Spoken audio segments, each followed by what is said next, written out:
D Antwoord concert. Hey man, Hey, what's up? hey, what's What's happening, up, bro? I want to thank you, What's dude. happening, bro? Oh, yeah, Oh, Hey, good. Bobby fucking- Lee, man. Every show. Yeah, every show, dude. Remember, like when MadTV, that was like Bobby Lee. when we were on MadTV. That was the like The demographic? demographic, right? Sure. That's all you would. I would go to the West Covina Mall Oh. to get fucking recognized. There you go. Yeah. That I don't know. Is that What what is is it? Is that near San Clemente? No, it's over there by City of Industry. Oh, okay. Yeah. And then you would go to the food court. Yeah. And that's where it would happen. That's where it hey, would go. bro. Mobbed. Fucking MadTV, bro. Yeah. Hey, you that get fool that mobbed. come on MadTV, huh? Yeah. And then you go to the Beverly Center, nothing. No. Nothing. No, zero. Take another water, sir. Yeah. Yeah. But and I want to get sentimental a little bit, but Oh, good. what? Do it. I want to What is that? A thumb drive? no, it's a vape. I quit smoking. Cool. Bobby's got a thumb. That is a thumb drive, though. Yeah, right? it sure is. That's actually how But you can I- charge it too. Oh, With you USB. can put it with USB, USB. yeah. All right. Yeah. All right, that's cool. But I want to thank you because you were really, I'm being real. You were really nice to me when I first We were got out. buddies. I understand that, but you really brought me in, and you were the only one that gave me your number. Like, I didn't talk to Mike McDonald for 3 years. You know, I don't think I ever really even talked to Stephanie Stephanie Ware? Weir. Yeah. She would say hi and stuff, but I just Yeah, Stephanie's not very talkative. yeah. if I'm being- Mo was nice Mo was very nice. Alex was very nice to you. when she was very nice because she was leaving though. Yeah. And I remember when I got on the show and she was like her last week. Oh, yeah. She goes, "This was the biggest mistake of your life doing the show." What? Really? I go, "What?" She goes, "Yeah, you fucked up." What? And I go, "Okay, bye." Yeah. Yeah, I mean that's literally she pulled me aside and said that. Really? Deborah was nice. Everyone, come on. I know, but everyone they was did. But they nice. didn't. Oh, Aries wasn't that nice. Hey, Aries. Mike was very combative with me. Combative. Yeah, you probably had a lot of the same bits and sketches and stuff. I don't know, You but probably thought you were biting his shit. but you were Come really on, nice. people. man. Stephanie is so super Sweet. sweet. I'm She not just saying they're doesn't- not. Mo she was doesn't- sweet. Yeah, Mo's the They're sweetest person in the people- world. No, Mo was very nice. Yeah, Mo's. But you were the extremely- one that would call me like, "How are you?" and stuff like that. I would never call you and be like, "How are you?" I know, Bobby, but how are you? but in my head, Yeah. like you invited me to a party, a couple parties. and Yeah, stuff. we were pals. I think we were fast friends. And then I betrayed you. How did you betray me? what? Remember when you left and then you called me a bunch of times? I never called you back. Yeah, for but that's like just years. because you're you. I called you for like 2 or 3 years and never heard back from 3 you. years? Yeah. More 2 years. Let's Yeah, say it was yeah. probably 2 years. And then, but every time I called you after a while, I realized you would not get back to me. So then I started leaving messages as Frank Caliendo's impersonation. yeah, Tough acting, ten acting. Boom. yeah, Or one time you answered, and I was like, yeah. I was But doing that wasn't a Frank it's not- Caliendo impersonation. It wasn't a You were personal like- thing. It was just that's just the way I am, and I just feel. And I've tried to change that about myself. Like when We know. Don't worry about No, it. but everyone knows you're weird, man. no, but I think that we're better now, you and I. Yeah, we're good friends now. Yeah, we're good friends now. Yeah, but we're both, that was a long time ago. We're both in our 50s. And MadTV was like in the 80s? 87. When did you join? 89? I 89, joined. No, 90. not 89. No, not 89. 91? 91. No. I joined 2000. Oh, okay. Yeah. I was on the show 1983. They had just canceled Fridays. Yeah. And Fox was brand spanking new. But It was how- Married with Children and Tracy Ullman show. Was that your Not first? even The Simpsons yet. Was that It your just first on- American TV show that you booked? No. I was on a show before. I was on a couple of things before that were American shows while I was still living in Vancouver. Because in Canada you booked a couple things, right? Yeah. I was on a show in Canada for a few years. Yeah. And you do American movies while you're working and living in Canada, Yeah. which was fun. But when you got Med, it was exciting, right? Oh yeah. It was, yeah, because that was when you got on it. Was when the show was hot. Well, the first 2 seasons, Brian Callen was there, and then after that, Yeah. I joined. And then Callen was on Mad. I didn't know that. Yeah, first 2 years. Yeah, No. Yeah, he was one of the original cast members. yeah, Oh. Brian Callen was. that's right. And then you got on. I think the seasons that went kind of well were like 4, 5, 6, 7, then yeah. 8. 7 is when What I comes got after? on. Yeah, Then you guys had.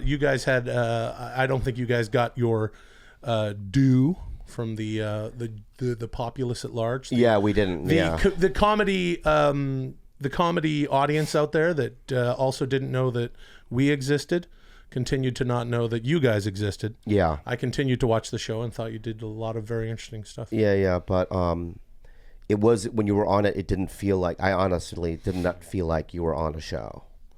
What do you mean? Oh yeah. Yeah, it didn't. It doesn't feel. No. When you go and show up and you do rehearsals and you do all that, it didn't feel like you thought.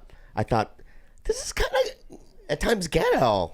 Yeah, Right? but I Like- think it was a little more ghetto When we were doing it. when you guys were there, because I remember coming back to do come back and do a couple sketches now and then. And one of the times I came back, it was like a year or two later after I Yeah. left, and I remember the lights weren't on, on the stage. Yeah. Because the guy who owned and ran the show, Yeah. he's kind of cheap.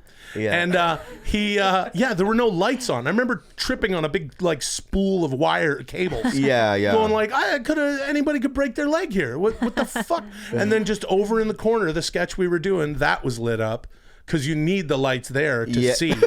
But if you'd perfected some sort of infrared night vision thing, we would have, but yeah, I remember that. I remember being real bummed. I remember going and doing the show, and then I was on a sitcom at the time, and then going back to the sitcom later that afternoon, I was at Mad doing rehearsals or shooting a thing, and then going over and doing the thing, and then the showrunners were there at Craft Service, and it's network television show Craft Service, right? Yeah. It was a very nice spread of food, and I remember talking to them like they were it was like MadTV were my dad, and then this show was like my mom, and they got a divorce.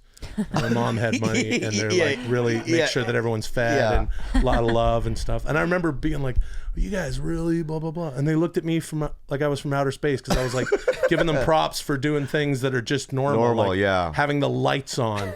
And there being just some eggs and bacon in the morning and shit. It's like, you guys really? And they thought I was fucking with them. Right. 'Cause I did nothing but fuck with them all the time, and all of a sudden I was serious. You do feel the difference. Yeah, I think the show progressively got cheaper and cheaper. But until the last you know who had season. it bad? The new MadTV. Oh, those Dude, when we did the new MadTV, I was like, oh my God, we were in heaven. Yeah. I mean, this is you go to the craft service, there's a fucking Ritz cracker, right? And half-eaten baby carrot. Yeah. And that's it. Yeah.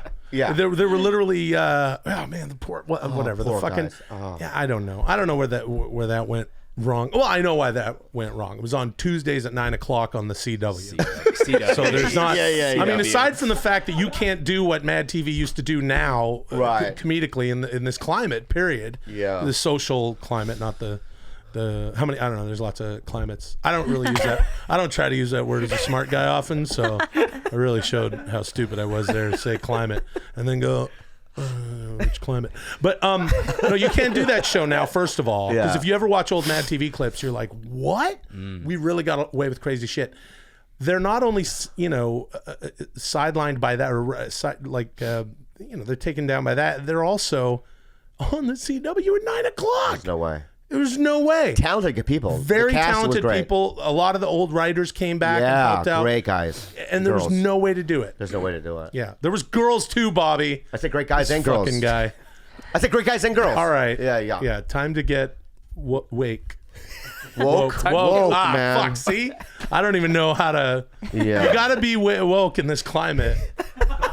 Okay. Yeah. If you're gonna do comedy, you have to wake up. You have to wake it. But you were young though. You were like 20. How old were you when you got that show? 22. Do you now imagine fucking being 22? Yeah.